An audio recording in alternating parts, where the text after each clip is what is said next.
So I have my character standing as if they have finished most of that pantheonic procession and they are headed up to the top of the Acropolis and they are confronted by the Proplia. So the Proplia, this is just that really great fancy doorway, if that's a good way to help you remember it. This is the transition from the secular or the rest of the city, the agora, the government, into the site that would be holy or the sacred sanctuary for our goddess Athena and for the worship of her. So let's take a look at that. It's set up as if it is a Doric structure. So we can see those columns. They are bulging and they get a bit narrower towards the top. And then they have a very simple capital. That capital where it connects up into our lintel, which in this case is the entablature or the architrave. That is a simple capital. That's the way you remember Doric. It's getting from large to small to simple. And then we also see that there are metopes and triglyphs that are in the frieze area of that entablature. And then you have your classic pediment, which is the triangular structure at the top. Notice they're painted in bright, bright colors. The Greeks painted their temples. Okay, and then you would transition from the exterior going through that. And the Doric moves to Ionic. I want you to notice that the capitals here on those columns, the shape of those columns, and even the base of those columns are very different than the Doric columns. So these are Ionic columns. Okay, you recognize them from having a nice little decorative base instead of just going right up into the column from the steps. Then it keeps that pretty significantly similar shape throughout. There are small little differences, but the eye doesn't really tell those.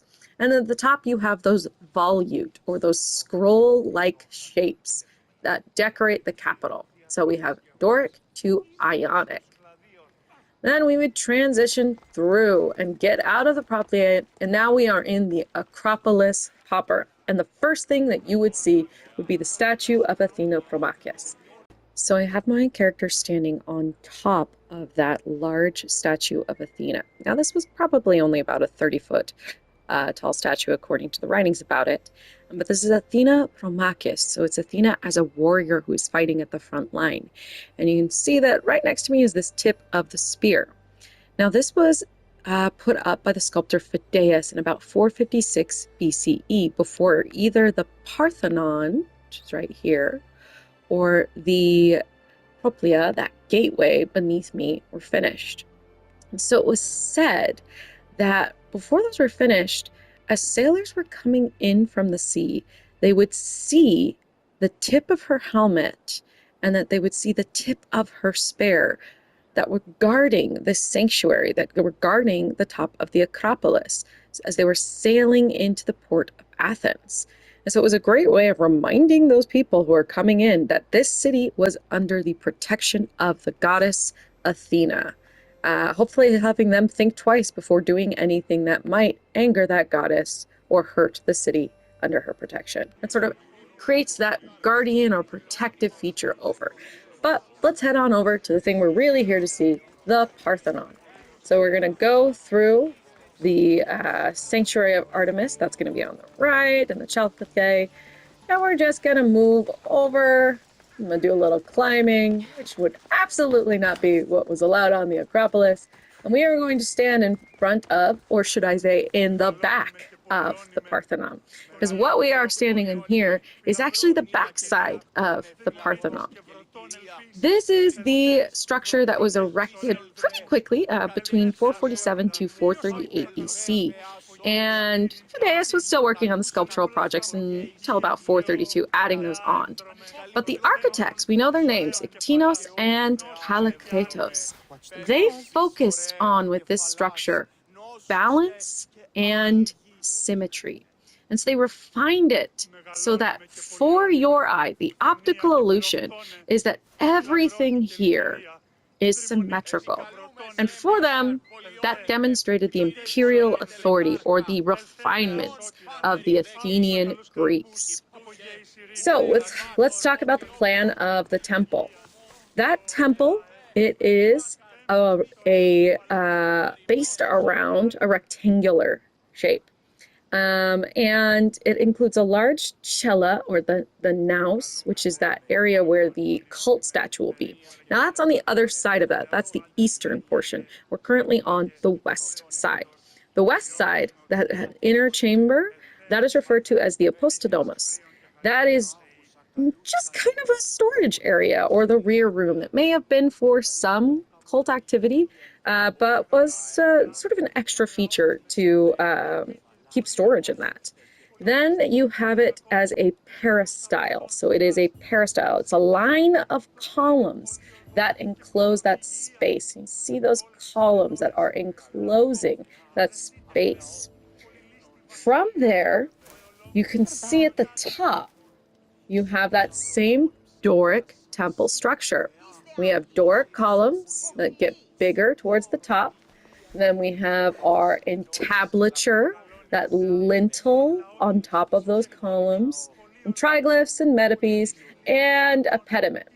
Now, in this video game, a lot of the things are correct, a lot of the things, but the sculptures that are on this Parthenon are absolutely not correct. These are not the Parthenon sculptures or the Elgin marbles, if that's what you've heard of them. But they are pretty good at showing us how those would have been structured. That they would have needed to be in high relief, so really, really sculpted or carved away from the surface in the metope area, which is that frieze area.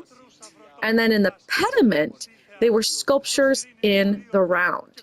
This allows it that the viewer who's way down here is able to look up and see all of those stories. They'd be able to decode the subject matter. So I'm going to climb up this pillar. We're going to climb up that Doric. There's a little bit of an Entacius here. See, it's bulging, so that is correct. And then it gets a little bit smaller. Then I get to the pillowy, like, capital top. And then I get to my very empty architrave. And there are the metopes and the triglyphs. I'm right on the triglyph area. See? 1, 2, 3. Perfect. Fits in the name. But you can see the metopes, and these would have been painted and sculpted. Now, these are not the metopes that were part of the Parthenon. The 4 separate friezes, we'll use that term, friezes, but the 4 separate groups of sculptures on the north and east and the south and the west, they had battle scenes. So here, where I am on the side, it should be the battles of the Greeks and the Amazons, the Amazonaki. But really what I'm seeing here in the game is the labors of Hercules. So right here, I can recognize Hercules holding up the world while Atlas hands him the golden apples. Hercules with the help of Athena. So there is a little bit of a reference here to the goddess in charge. But this would have been the battle of the Greeks and the Amazons. Then you would have had the sack of Troy and the battle of the Lapises and the Centaurs on the other 2 long sides. And on the opposite side, the battle of the gods and the giants, so the Gigantami. But let's pop up here and take a quick look at how sculptures in the round would have been made. So they are just 3-dimensional sculptures that would have been attached into the space. And I want us to come over to this guy, because here we have this beautiful dying soldier, and he's done in a classical style because he's missing the archaic smile. That's how you can tell the difference between a classical sculpture and an archaic sculpture. If it is a classical sculpture, it will be a calm, a very serious face that your Greek has. If it is the archaic period, which is before the classical, they have this sort of strange, lift to their mouth, smiling in situations that don't really fit. Like here, this is where he should not have an archaic smile. But we've seen that for other dying warriors in the pediment sculptures. So I'm going to climb up and go across the roof here so you can see just how long this structure is. I'm passing over the Pisadamas and into the area of the cello. So this is the real front side area here. This is where, and hopefully we don't drop too far, but this is where we would have the pediment sculptures on the east side, the east pediments. This is directly over the cella that contains the cult statue of Athena. And notice it's just those repeated metopes of the battle, the labors of Hercules. So not the gigantomy, which should be here. But here in the pediment, what would have been seen by the Greeks, this would have been the birth of Athena. Very few of those sculptures exist, and the ones that do are primarily in the British Museum. But according to our literary sites and from some models that I'm putting up for you, the pediment showed the birth of Athena as a fully armed individual from the head of her father Zeus, who's the king of the gods. And this is the legendary event that the Pantheonaic festival celebrated, that birth of Athena. And so Zeus is in that scene, and it's being demonstrated directly above where the cult statue of Athena will be. So let's just drop down and take a quick look at that cult statue of Athena. So here we are coming into the cella, which is the area where she is. Now this is the Athena from the Parthenon, or Athena Parthenos. This was a colossal statue. It was said to be 40 feet tall, and it's made from something called chryselephantine. So gold and ivory, so really glorious, just shining kind of statue. It was designed by the same artist who sculpted the exterior, Phidias, or Phidias, if you like that pronunciation. It was dedicated in 438 BC. Now, unfortunately, this statue did not survive. We no longer have any parts of that statue, but we know what it looked like. We knew it was made of ivory, that it had a lot of gold over a wooden core, that it was dedicated to her as a warrior. So she was wearing an aegis, which is this goat skin breastplate, that she had a Gorgon head that was decorated on her shield. Now here, it is not a Gorgon head. They've put a lion head, but it was the Gorgon, those three sisters with snake for hair who could turn anyone who looked at them to stone. And then she had her spear and her shield, and she was carrying the goddess of victory, Nike. So this was meant to symbolize Athens' victory over the Persians. And we remember, or hopefully remember at this point in class, that Athens had to rebuild the Parthenon. It was destroyed by the invading Persians. They came in all the way to Athens and destroyed the Acropolis, the original temple of Athena. And so it's kind of this way they were saying, what is your God to us? What is your protection if we can take them out?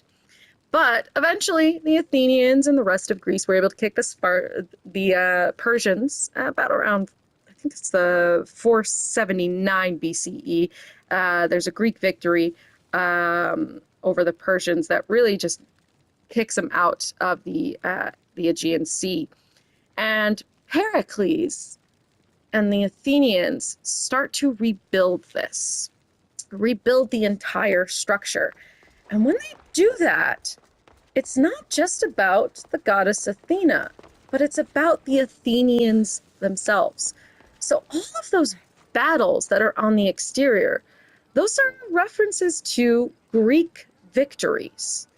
And then you get to the weird part, or what's kind of the exciting part for us, of the Parthenon, of where it's referred to as a contaminated temple. Now, these are not all fully correct, but we're going to climb up and we're going to see just a little bit of them. This is the Ionic frieze. So the Pantheon, which is this Doric temple, was actually contaminated by some Ionic features, like the interior frieze on the Parthenon. And this celebrates the Athenians. Specifically, it is about the Pantheon, this annual festival that was dated back to the Archaic period that honors the goddess of Athena on her birthday. It is celebrated by this huge parade. The festival could last up to about a week, and in the activities, they would highlight the individuals, the people who were competing as athletes, as artists, musical competitions. This is a very humanistic festival highlighting the people of Athens. And then there would be this procession. It started at the Diplon Gate, so all the way down at the Potter's Quarter, and then it would move through the Agora, so the marketplace, which eventually becomes this government area, and ends at the altar on the east side of the Parthenon. And in it, this procession, they would bring an item to Athena to mark that festival. It's almost this idea of renewing the city, celebrating the Athenians and renewing them. And eventually, the Pantheonic procession became a way of asserting Athenian dominance or individual Athenian superiority over all the other Greeks in the Delian League. And so Pericles used the money from that Delian League to create this structure. And so the Ionic frieze is that procession of regular, everyday Athenians going up to celebrate their goddess. And so this whole temple is really, if you just need to break it down to its simplest form, it is a celebration of Athenians regaining their city and then asserting their dominance over all of the other Greek states, building up this beautiful and large Acropolis. And that money, using that to create this extravagant Acropolis, it did not make them the friends of the rest of the Greek world. And so this game, Assassin's Creed, which we're using to see this rendering, takes place during the middle of that big fight between Sparta and between Athens, which is about a lot of the misappropriation of funds that the rest of the Greek world felt Athens was unfortunately doing. There's an interesting and pretty fun quote, in my opinion, by Plutarch, way in the future, but this is someone who's lived between 46 to 120 CE. And they said that Greece, it seems, is dealt a terribly wanton insult and is openly tyrannized over when she sees us using money contributed under necessity to the war effort for gilding our city and embellishing it. Because the Acropolis really did gild the city. Okay, we're going to look at one last thing, and then we'll have finished up on looking at ancient Greece through a video game. So we're going to come over here to the Archeao. So the Archeao, this is a bit of a different building. It is not necessarily about Athena. The procession would pass this, but this is a way if we sort of remember the legendary king of Athens, the first king. His name is Erechtheus. But in it, we also have some references to Poseidon. So it's another kind of structure celebrating the city of Athens. So those independent citizens. Now this temple is an Ionic temple, so we don't see any of the Doric features. We see those Ionic columns with the Ionic volutes and a full unending frieze, no triglyphs and no metopies. We're going to come over here and see one little feature of it. This is the Porch of the Carotids. So the Porch of the Carotids, the reason that we can recognize it is because we don't have Doric or Ionic here, do we? These are human figures that are in the column shape. And I want you to look very carefully at their posture. This is something that we should recognize. Even my character is standing in this posture, this classical Greek formula for a sculpture. See the bend of one knee while the other remains straight, and how that drops the hip. We go up and the torso twists a little bit, and then we see that a shoulder is also dropped. This is contrapposto, so that counterbalance pose that Polyclitus had developed, that classical style. And then you can see that serious face. It's calm, it's idealized. This is classical style all throughout, from the architecture to the sculpture. And I really want you to notice those brightly colored pigments on all parts of the temple. We're probably much more used to seeing the Parthenon as if it is this pure sort of white marble. The Greeks covered their entire structures in paint. They enlivened them. They made those sculptures naturalistic.